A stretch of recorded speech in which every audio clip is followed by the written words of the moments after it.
Hello again. Today we're going to make bread. The recipe is right here.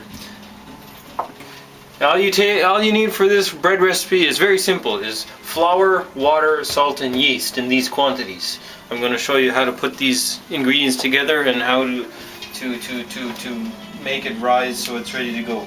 So here I have about 3 cups of flour, which is about 500 grams of flour. I weighed this out with a digital scale. Next I'm going to put in about a teaspoon of salt. And you notice this is a teaspoon. I could be using teaspoons if I wanted teaspoons and measuring spoons. But I'm not, because that's a teaspoon. And finally I'm going to be using some yeast. And I'm going to be using about 3/4 of a teaspoon. And if you take a look at this yeast, you'll see that it's very small. To compare, you see my finger. This yeast is bread machine yeast. It's very small. If you use normal yeast, it has a bit bigger surface area on, the balls of yeast are a bit bigger. So you have to dissolve that in water before you actually use it in the bread. But since this is very small grains of yeast, I can put it straight in and it's going to mix in and it's going to evenly be distributed throughout the flour. So I'm just going to give that a quick mix around like that. Very simple. Now I'm going to take, this is 1.5 cups of water, or about 375 grams, milliliters, same thing. A gram of water is also a milliliter of water. So I'm just going to mix that in. And this is really all it takes to make a loaf of bread. Well, baking it and so on, letting it rise, but in terms of ingredients, that's about it. So I'm just going to mix it up like this until it becomes relatively uniform.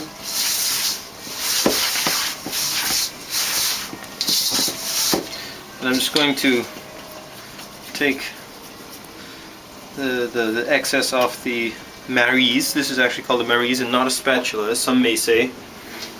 And I'm just going to kind of mix it around a little bit until it's picked up all of the excess flour in the bowl.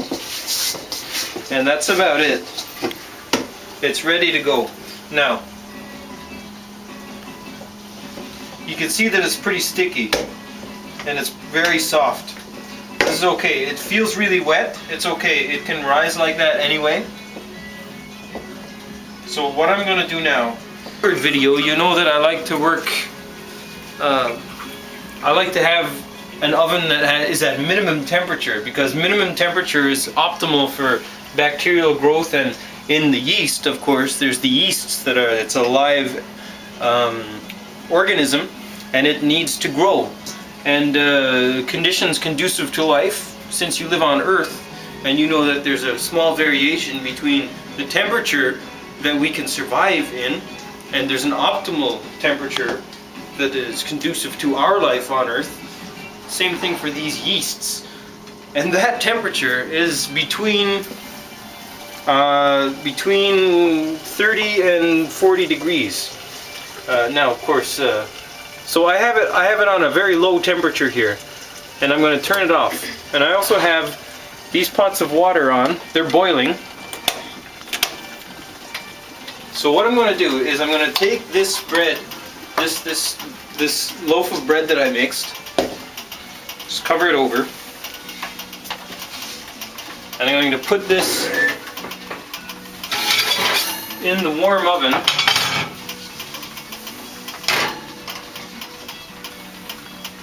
And then I'm going to put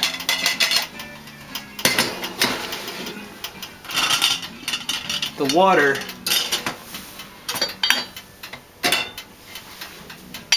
in the oven with it. And now the bread is in the perfect environment for growing. It's moist in there because the steam from the hot water is circulating, and it's a bit warmer than room temperature. This is going to allow the bread to rise, and then in about 4 or 5 hours I'm going to take the bread out, and then we're going to roll it up into a ball and throw it in the oven. And then I'll show you that part after. Alright, welcome back to the bread making episode. In the oven I have the bread that has risen. I'm going to get it out now. I'm going to throw away this water. Oh, one important thing that I wanted to tell you was that the water that I put in this bread, I had stored it in a little pot here, but it wasn't boiled. I just had that pot there because that was my container.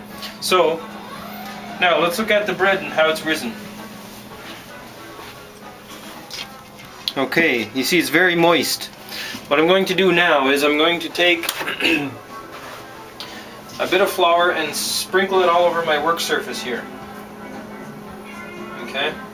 Then I'm going to take a bit of flour, put on my fingers so that my fingers don't stick onto the bread so much. I'm just going to scrape out the bread like this. And you see all the bubbles that are in there? That's all the yeast that has been multiplying itself and actually consuming the flour that is there. It's consuming the sugars that are there, and it's turning it into alcohol. So essentially what we're doing is we're making the yeast eat the sugar and fart or shit out alcohol, and it makes it rise. And this is what we want to eat. Yeast farts and yeast shit. So I'm just going to... Well, the cooking process bakes off the alcohol. And if you like alcohol anyway, I mean, that's essentially what you're doing, is you're consuming. Anyway, so I'm just going to make a rough ball shape here. And you really don't have to handle it a whole lot. And make sure that you put flour down because you don't want it sticking on. So that's what the bread is going to look like. Now, and another option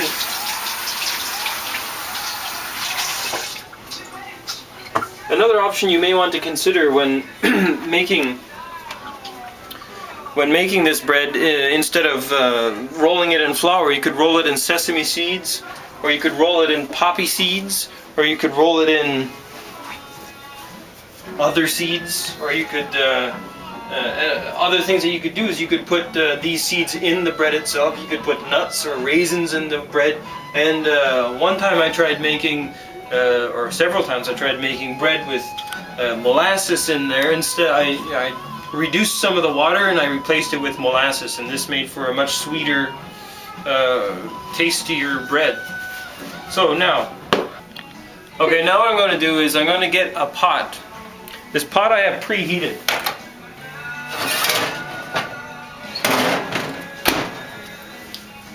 I had it in the oven at 450 degrees Fahrenheit, very hot oven.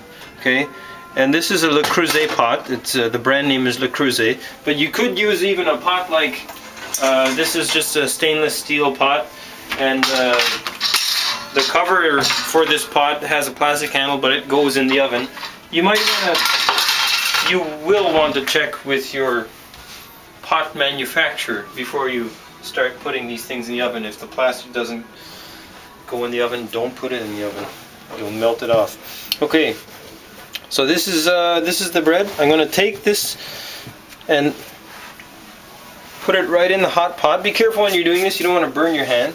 Okay. And the reason I have the pot preheated is because it's really hot already, and it's going to kind of make a crust on the bread right away when it goes into the pot.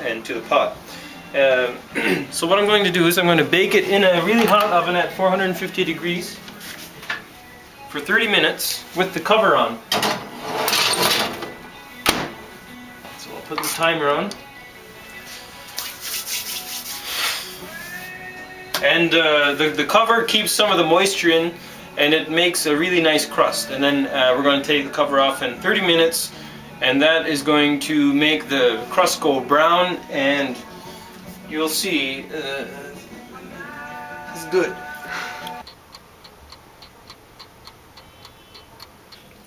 Alright, now that the bread has cooked for 30 minutes with the cover on, I'm going to take the cover off.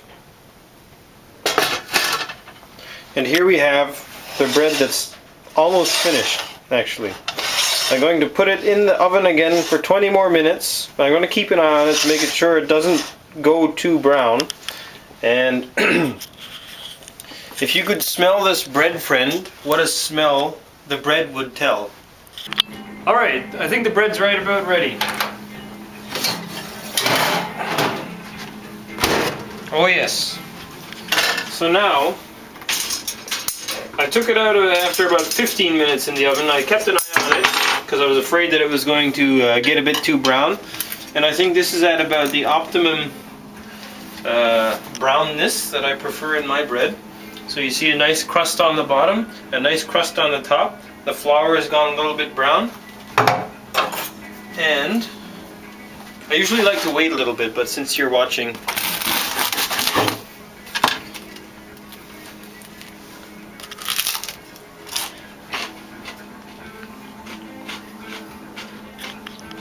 can't beat it with a stick.